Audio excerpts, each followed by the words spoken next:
Ser podcast.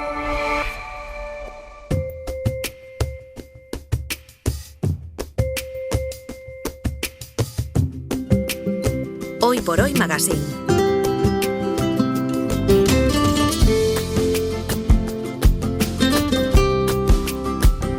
Ser podcast.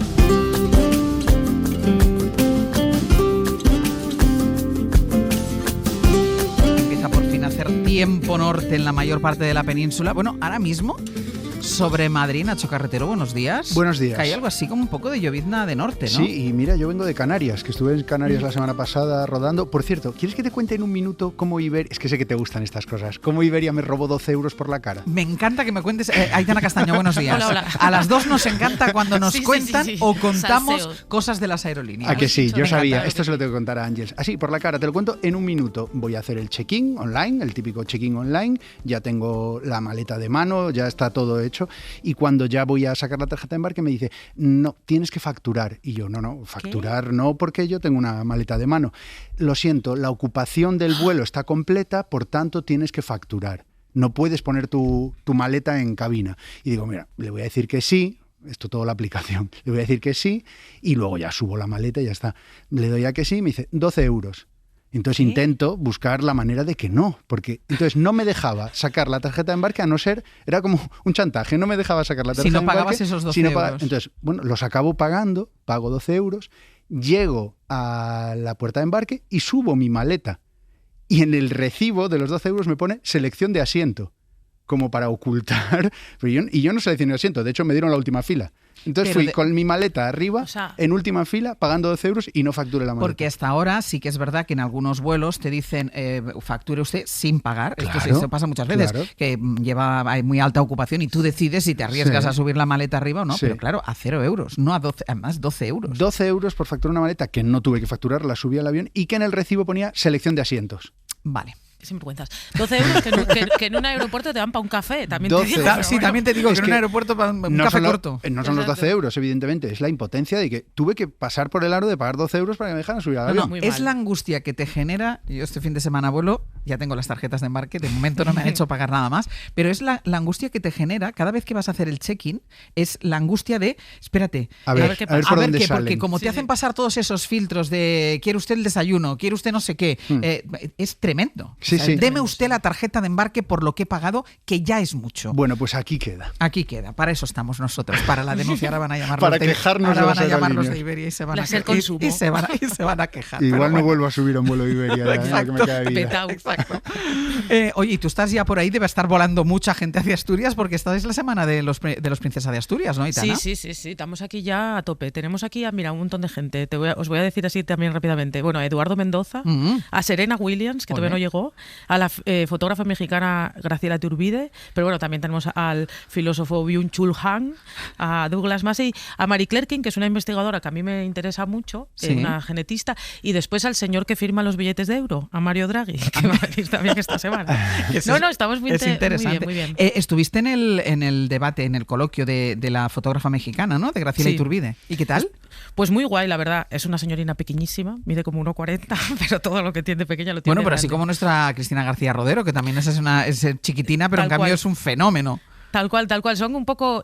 me preguntaban ayer, precisamente hablábamos de la comparación entre Cristina García Rodero y Iturbide. Son un poco la una la otra, ¿no? La Cristina García Rodero mexicana o la Iturbide española. Pero sí es verdad que Iturbide es un poco más simbolista y tal. Ella ayer en el coloquio, que estuvo muy bien, en la fábrica de armas aquí en Oviedo, ella dijo que gracias a la fotografía había conocido México y sus costumbres, y yo creo que nosotros, gracias a Graciela Iturbide, conocimos las costumbres y su país, México. Así que muy bien, muy interesante. Qué bien. Fotógrafas, como en el caso de Graciela Iturbide, que al final siempre dicen miramos a través de la cámara, que no sé si les llegan a afectar o no las cosas que fotografían, siempre y los cámaras de televisión, bueno, incluso los periodistas. Yo creo que también nos ponemos un poco la pantalla, ¿no, Nacho? Cuando vas a hacer alguna cobertura, te pones un poco la pantalla en este caso. O lo intentas. Claro, estoy aquí por trabajo y esto no voy a hacer que me afecte, pero sí acaba afectando. Bueno, somos humanos. A poco que no tengas una especie de psicopatía, te lo llevas puesto porque porque es inevitable. Intentas, y ahora lo vamos a hablar con nuestra invitada, pero intentas poner una barrera. El caso así como más claro que me viene a la cabeza fue el seguimiento que yo hice del caso de Pablo Ibar, que condenado a muerte en Estados Unidos, hijo de migrantes vascos, que escribí un libro llamado El corredor de la muerte, y que al final fueron muchos años muy cerca de la familia, de la mujer, de los hijos, del padre, y entonces tú intentas explicar todo el rato a ti mismo, a la familia, pero a ti mismo, que eres periodista, que solo estás ahí para contar una realidad. La familia cree entenderlo, tú mismo crees entenderlo, al final no lo entiende nadie, porque tienes una implicación emocional que a la familia deposita esperanzas en ti, que tú mismo ves que te está afectando emocionalmente. Yo, de hecho, tuve que distanciarme de ese asunto después de manera radical, porque me di cuenta hasta qué punto me estaba afectando. Es inevitable, supongo. La propia Iturbide ayer dijo en el coloquio que ella, si no hubiera sido por la cámara, muchas veces no hubiera podido fotografiar ciertas cosas, que ella, sin la cámara por medio, no lo hubiera podido hacer. Claro. Tú te has sumergido, Aitana, en el libro del que vamos a hablar hoy, y resulta que a mitad de la lectura te has dado cuenta que estudiaste con su autora. Sí, porque a mí se me sonaba el nombre, porque Raquel Villaécija tampoco es un nombre como muy común. Entonces, a mitad, que tengo que decir que me parece que el libro es magistral, está muy bien escrito, dije yo, pero esta chavala que escribe tan bien. Y entonces volví y ya googleé, y de repente veo la cara y digo, pero si esta es Raquel, que fue conmigo a clase. Y confirmé, mandé un par de mensajes y digo, esta chavala fue con nosotros a clase. Y sí, pues, mira tú el nivel, Esta Raquel Villaécija, que estudió con Aitana en 2024, era corresponsal del diario El Mundo en París, llegó sin muchas ganas y de refilón al caso Pelicot, que yo creo que a estas alturas todos los oyentes saben de lo que estamos hablando, pero enseguida se quedó y se terminó convirtiendo en la periodista española que más tiempo pasó cubriendo en el Tribunal de Aviñón el juicio contra Dominique Pelicot y los otros 50 hombres acusados de violar a la mujer del primero mientras ella estaba drogada y hacía inconsciente. A partir de esos intensos meses de juicio ha escrito La vergüenza, que es su crónica del juicio del caso Pelicot. Raquel, ¿qué tal? Muy buenos días. ¿Qué tal? Buenos días. ¿Tú recordabas que habías estudiado con Aitana? No recordaba, pero también, Aitana, también te he googleado y también me acuerdo de tu cara. Como mínimo ha servido para este reencuentro. Exacto, como mínimo. Es que éramos mogollo, que en nuestra defensa diremos a que sí, Raquel. Éramos como 100, pero a mí con compañeros de carrera me pasa lo mismo, que me dicen, yo lo mío todavía peor porque han pasado muchos años, o sea, me puede ir el olvido. Y porque todos se acuerdan de ti, pero tú, claro. Sí, bueno, porque a mí me han seguido viendo, es verdad. Y me dicen, yo estudié, y sí, es verdad que luego pensando, sí, éramos de la misma promoción, pero tú ibas por la tarde, bueno, ese tipo de cosas. A ver, Raquel, a ti nadie te exigió la implicación con la que afrontaste esta cobertura, pero te convertiste algo así como una autoenviada especial a Aviñón. ¿Por qué sentiste la necesidad de seguir ahí, de seguir en ese tribunal? Bueno, yo aterricé, como bien decías, con un poco de miedo, ¿no? Porque había leído sobre el caso, pero es un caso muy complejo, ¿no? Y tenía un poco de miedo a lo mejor de no poderlo contar con la sensibilidad adecuada. Pasaron las primeras semanas y decidí quedarme. Tampoco fue una decisión que un día yo dijese quiero cubrirlo hasta el final, pero tenía como la necesidad de estar y de quedarme, ¿eh? Llegó un momento cuando ya se fue yendo la mayoría de la prensa extranjera, ¿no? Porque pues ya los momentos un poco como menos mediáticos habían pasado. Yo tenía la necesidad de seguir ahí. Es como cuando empiezas una película y quieres que no la puedes dejar. Y no la puedes dejar y quieres quedarte a ver un poco el final. De hecho, este libro no solo es sobre el caso Pelicot, sino sobre el ecosistema social que se crea en torno a una cobertura de este tipo, que se prolonga además durante mucho tiempo, con tantos acusados, con tantos periodistas, con tantos abogados, con tanto interés mediático. ¿Este libro ha cubierto de alguna manera el vacío que se crea después de una experiencia así? ¿En qué sentido? En el sentido de lo que no contamos en las crónicas diarias. No, efectivamente, claro. En las crónicas diarias contábamos un 10%, ¿no? de todo lo que vivimos ahí. Y el libro también era un poco plasmar esa experiencia, ese viaje que hicimos en realidad todos juntos, ¿no? Desde Giselle hasta los periodistas, los abogados, los propios acusados, las familias de los acusados. En realidad hicimos un viaje de 3 meses y medio juntos, ¿no? En un tribunal, y el libro pues habla un poco de ese viaje, más allá de la mirada periodística. Exacto, más allá del caso en concreto y del juicio en concreto, habla de eso. Pues mira, una cosina. Aitana, que me voy a publicidad. Perdón. A la vuelta va. Deberías saberlo, Aitana. Sí. A estas alturas deberías saberlo. Pausa y seguimos. Hoy por Hoy Magazine.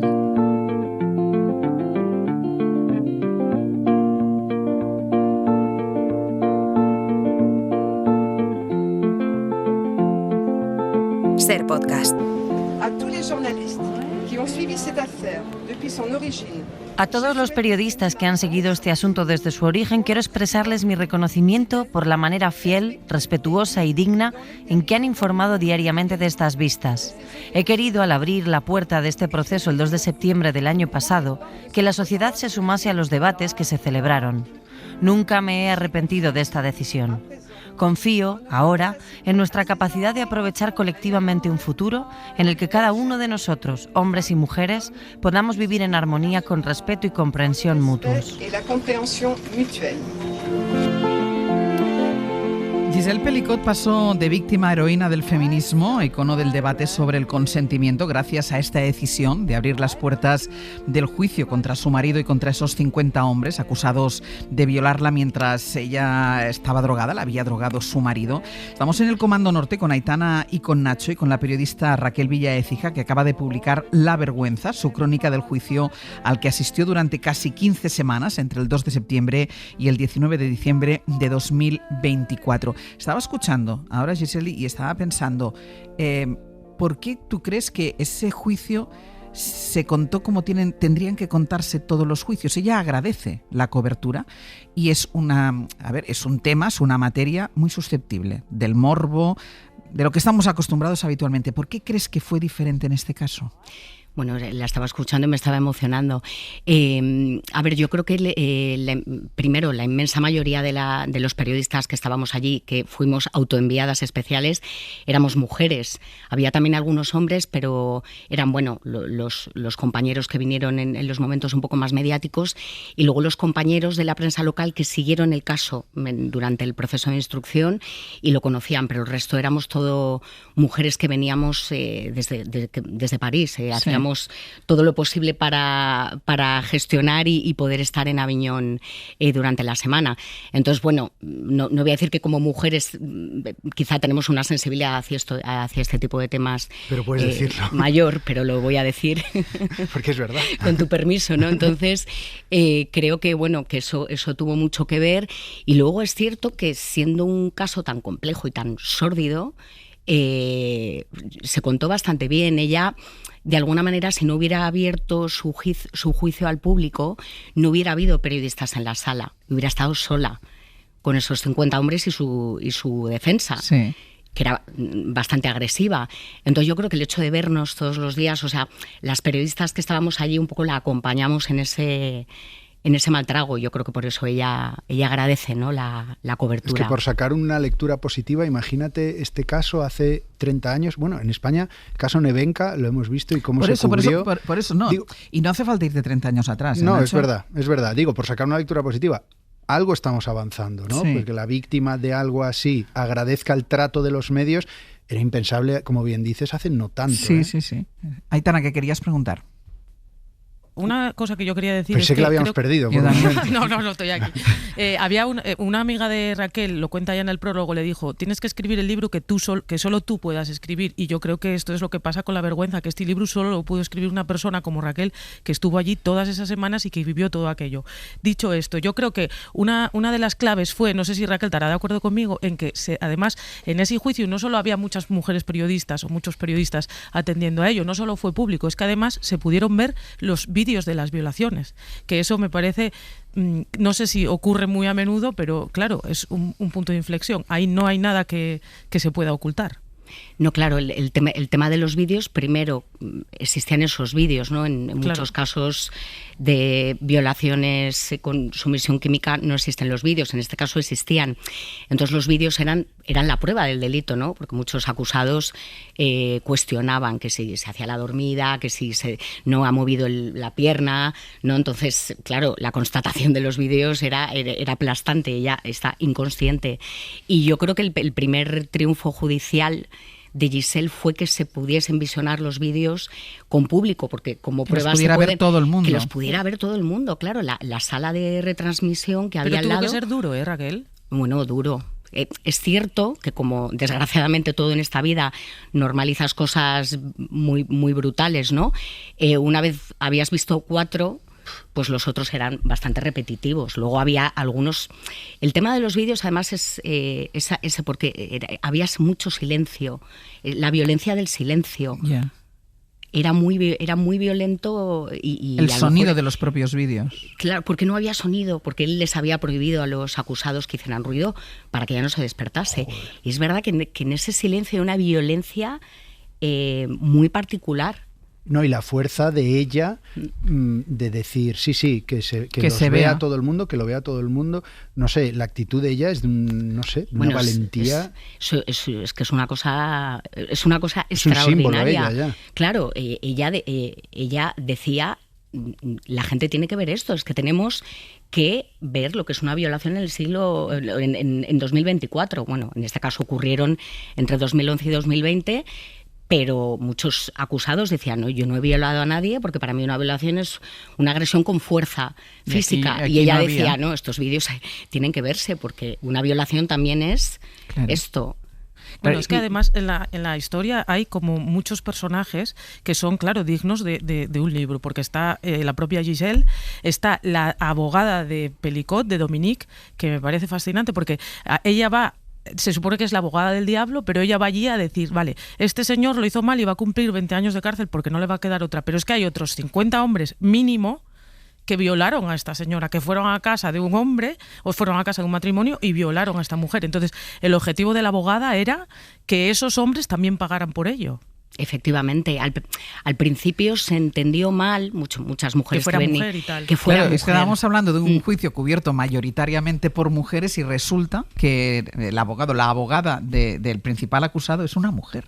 Claro, pero la abogada del principal acusado es todo tan especial, ¿no? Que la abogada del principal acusado es una mujer que en realidad va en el mismo bando que Giselle porque quiere que los otros 50 sean condenados y a la vez los abogados de Giselle son dos hombres defendiendo el consentimiento. O sea, es que era todo bastante particular y la abogada de él, ella siempre defendió, mi cliente reconoce todo, o sea, a la vista de los vídeos es imposible que no vaya a ser condenado y su batalla era un poco que los demás no le echasen la carga de los actos que habían cometido a su cliente, ¿no? Y Raquel, ¿tú llegaste a hacer el ejercicio de intentar, si es que se puede algo así, ponerte en la cabeza de los acusados, de los condenados? Porque, claro, no es que fuera uno o dos, es que por ahí desfilaron, bueno, no sé el número total. 50 identificados, se cree que salían en los vídeos 72 y no se sabe si hubo más que no fueron grabados. Pues 70 tipos que entraron ahí, accedieron cada uno de los 70 a hacer eso. No sé, es que no sé si llegaste a hacer el ejercicio de pensar pues si realmente eran no conscientes de lo que estaban haciendo o si hay tantísimos tipos dispuestos a hacer algo así. No, claro, el ejercicio que yo intentaba hacer, bueno, que intentábamos hacer todos ahí, era, una vez declaraban, intentar meterte en su cabeza para decir, a ver, ¿qué ha llevado este hombre a pactar en una web de estas características? En un foro que se llama Sin su consentimiento, ya para empezar. Exactamente, esta web que además estaba denunciada por proxenetismo, por pederastia, seguía abierta. O sea, ¿qué te lleva a buscar ahí algo? ¿Qué te lleva a pactar cuando has hablado un tema que no está muy claro, incluso en el supuesto de que él no les hubiera dicho que ella estaba inconsciente? ¿Qué te lleva, una vez dentro, a no salir corriendo? O sea, este era como el ejercicio y sobre todo que te lleva a no salir corriendo y luego no denunciarlo. Entonces era continuar con tu vida. Sí. ¿No? Porque estamos hablando de 50 hombres con su vida. Que tenían nietos, vidas. Claro. O sea, al principio dijimos que eran hombres normales, pero no lo eran. Eran hombres con vidas corrientes, que no es lo mismo. Claro. Que no es lo mismo, porque luego ya empezabas ahí a rascar un poco y de normales no tenían mucho. ¿Eran todos de un entorno geográfico muy cercano? Sí, el departamento de Vaucluse, que es donde está Massin, que es donde vivían ellos. Y claro, lo sorprendente es que hubiera tantos hombres en 30 kilómetros de radio. Y además no son grandes ciudades, son pueblos dispuestos a hacer una cosa así. Pero que no son zonas marginales, ni estos hombres venían de la marginalidad. No, bueno, algunos sí. Hay casos, bueno, no de la marginalidad. Había casos bastante particulares. Había muchos acusados que habían sido violados sistemáticamente en la infancia, o en su casa, luego incluso en las familias de acogida. Estos eran algunos perfiles.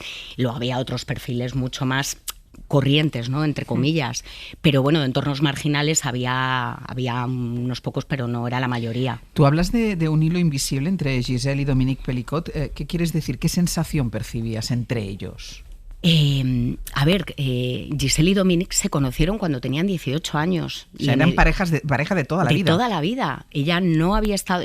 Fueron el primer amor el uno del otro, y aunque luego tuvieron sus historias, ¿no?, extramatrimoniales, después de 50 años, claro, es que llevaban toda la vida juntos. 50 años. Entonces, es cierto que, a pesar de todo lo horrible, ¿no?, que le hizo, sí que veías como una especie de hilo invisible. Se habló mucho, paradójicamente, en este juicio. El amor era como una especie de hilo subterráneo sobre el que navegaban todas las cosas horribles. No, el amor, ¿no? o la complicidad, desamor. porque tú cuando llevas 50 y pico de años con la misma persona, hay mucha complicidad en lo bueno y en lo malo, ¿no? O sea, entiendes los gestos del otro. Claro, es que sabes perfectamente y conoces perfectamente los gestos del otro, lo conoces todo. Es que el shock debe ser brutal, ¿eh? Porque, exacto, tú te imaginas una persona con la que tienes toda la confianza del mundo que te está haciendo esto, o sea, es que no sé. De hecho, una de las grandes preguntas, ¿no?, la que se le hizo a los psiquiatras, a los psicólogos, nos la hacíamos, ¿no?, es ¿la quiere? Porque él insistía en que la seguía queriendo, que era una santa, que era el amor de su vida, que sí, él decía que yo soy un monstruo, y los abogados de ella se lo preguntaban a los psiquiatras. Dice que la quiere, ¿esto es posible? No era como la gran pregunta, ¿no? Claro, la pregunta que nos hacíamos no era la correcta, no es si la quiere, sino cómo la quiere, ¿no? Cómo la quiso. Y luego cuando hablamos de eso que no se ve o que no se cuenta en las crónicas, ¿no? Había un grupo de mujeres que seguían diariamente el juicio desde la sala. Bueno, a ver, venían no sé si decir centenares, pero todos los días había colas, el tribunal había a las 9, y dependiendo del momento del juicio tenías hasta las 7 de la mañana ya mujeres haciendo cola para coger un sitio en la sala de retransmisión. Y había concretamente un grupo, que me las encontré en NIM hace 2 semanas en el juicio de apelación, que eran como 3 o 4 mujeres mayores que iban todos los días. Cubrieron el juicio, podrían escribir ellas también un libro, cubrieron el juicio. Pero lo hacían por apoyo a Giselle. Lo hacían por apoyo a Giselle, pero algunas, al final, claro, después de tantas horas en el tribunal escuchando las historias de ellos, escuchando a las familias, empezaron apoyando a Giselle, acabaron apoyando a Giselle obviamente, pero bueno, entendieron un poco las historias, ¿no?, de algunos acusados. Encontraron algunas respuestas, por así decirlo, Y Raquel, mira, una cosina, tú decías que Giselle en un momento dado del proceso dijo que a ella no le extrañaba que las mujeres no se atrevieran por miedo o por temor al proceso a denunciar una violación. Tú que estuviste en ese juicio, que es un juicio como tan importante, ya no solo para Francia, yo creo que para todo el mundo, ¿cómo lo ves? O sea, ¿realmente crees que es muy complicado ser una mujer que sufra un abuso o una violación y denunciar? Y enfrentarte a ese proceso, sobre todo. Yo creo, mira, justo revisaba los datos. En Francia un 6% de las mujeres que han sido víctima de algún tipo de abuso, solo un 6% denuncia.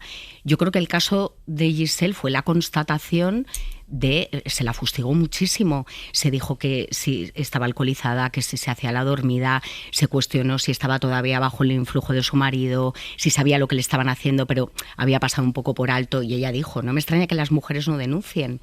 Se hizo una defensa, los abogados de los acusados hicieron una defensa muy agresiva. Todo el mundo tiene derecho a elegir su defensa, claro, pero la defensa que hacemos también dice un poco quiénes somos, ¿no? Claro. Y una vez volcado ya todo en este libro, en La vergüenza, en tu cabeza, ¿qué ha pasado? Es decir, ¿has sido capaz ya bueno, ahora no porque estás de promoción, pero de dejar dejar de hablar del asunto, de dejar de pensar en él? ¿En qué proceso estás tú? Pues ahora, con toda la actualidad que hay en Francia, de vez en cuando consigo desconectar. Ahora Sarkozy de repente te da un poco de tal, claro. Le agradezco a Sarkozy que entre en la cárcel. Que entre para darme un poco de respiro, pero ha sido muy difícil salir. O sea, yo creo que una parte de mí, un pedacito de mí yo no conseguía salir del tribunal. Lo comentaba con compañeras, sigo sin poder salir del tribunal y yo creo que en realidad una parte de mí se va a quedar allí. Bueno, ahora pues obviamente es difícil desconectar con la promoción, pero cuando acabó el juicio, las que nos pusimos a escribir, ¿no? Porque había otras compañeras que también lo estaban haciendo, nos generó como mucho un vacío importante. Te quedas vacío. Pues el libro es La vergüenza, crónica del juicio del caso Pelicot, escrito por Raquel Villaécija. Muchísimas gracias, Raquel. Gracias a vosotros. Y enhorabuena. compañera. Enhorabuena, exacto. Nacho, Aitana, hasta la semana que viene. Chao. Adiós. Cuídense, un besín. Para no perderte ningún episodio, síguenos en la aplicación o la web de la SER, Podium Podcast o tu plataforma de audio favorita.